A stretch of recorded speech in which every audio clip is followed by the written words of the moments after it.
নমস্কার বন্ধুরা, recruitment update YouTube চ্যানেলে সকলকে স্বাগত জানিয়ে আজকে 5/8/2024 পশ্চিমবঙ্গের বিভিন্ন জেলায় একটানা বৃষ্টি এবং জলাধারের ছাড়া জলে বন্যা। মঙ্গলবার থেকে ভারী বৃষ্টির পূর্বাভাস রয়েছে এবং বন্যা মোকাবিলায় তৎপরতা। আসুন এই সংক্রান্ত আপডেট দেখে নিই বিস্তারিত কী রয়েছে।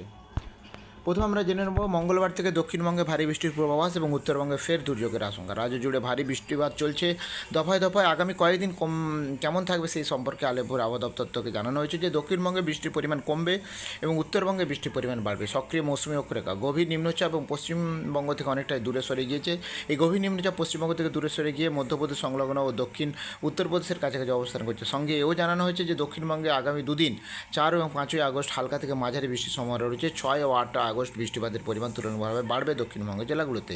আগামী 6-7 আগস্ট দক্ষিণবঙ্গের পশ্চিমী জেলাগুলোতে ভারী বৃষ্টির সম্ভাবনা রয়েছে এবং 6 আগস্ট দক্ষিণবঙ্গের সমস্ত জেলাতেই বজ্রবিদ্যুৎ সহ বৃষ্টির সম্ভাবনা জারি রয়েছে আবহাওয়া দপ্তর। এদিকে কলকাতার আবহাওয়া পূর্বাভাস সম্পর্কে জানানো হয়েছে যে কলকাতায় আগামী কয়েকদিনও পার্শ্ববর্তী এলাকায় আকাশ মেঘলা থাকবে ও হালকা থেকে মাঝারি বৃষ্টি হবে। 6 ও 8 আগস্ট বৃষ্টিপাতের পরিমাণ বাড়বে কলকাতায়। অন্যদিকে উত্তরবঙ্গের 5 জেলাতে 4 থেকে 8 আগস্ট বৃষ্টিপাতের পরিমাণ তুলনামূলকভাবে বাড়বে। ভারী থেকে অতি ভারী বৃষ্টির সম্ভাবনা থাকছে আগামী 5 দিন উত্তরবঙ্গের জেলাগুলিতে। বিশেষ করে 5 এবং 6 আগস্টের উত্তরবঙ্গের 5 জেলায় অতি ভারী বৃষ্টির সম্ভাবনা রয়েছে।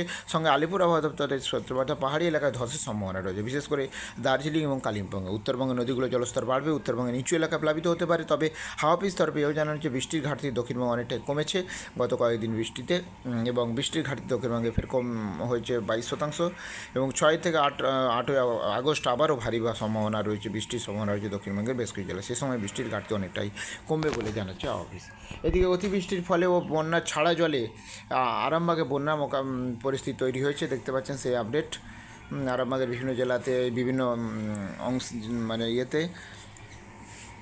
বিভিন্ন গ্রামে জেলার বিভিন্ন অংশে বন্যার পরিস্থিতি তৈরি হয়েছে এবং কিছু কিছু এলাকায় অঙ্গনওয়াড়ি 7 তারিখ পর্যন্ত বন্ধ রাখার নির্দেশ দেওয়া হয়েছে।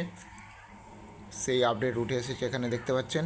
এবং নদীতে জলের পরিমাণ ক্রমশ বাড়তে থাকায় জরুরি ভিত্তিতে বৈঠক হয় এবং 4টি ব্লকের ফেরি চলাচল বন্ধ রাখার কথা বলা হয়েছে।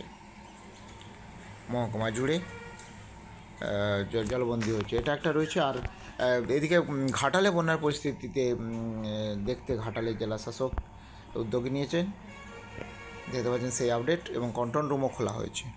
তো যাই হোক, এই গুরুত্বপূর্ণ আপডেট আমি শেয়ার করলাম। আর আপডেট পেলে অবশ্যই শেয়ার করবো, সঙ্গে থাকবেন এবং চ্যানেলটা সাবস্ক্রাইব করে নেবেন। ধন্যবাদ।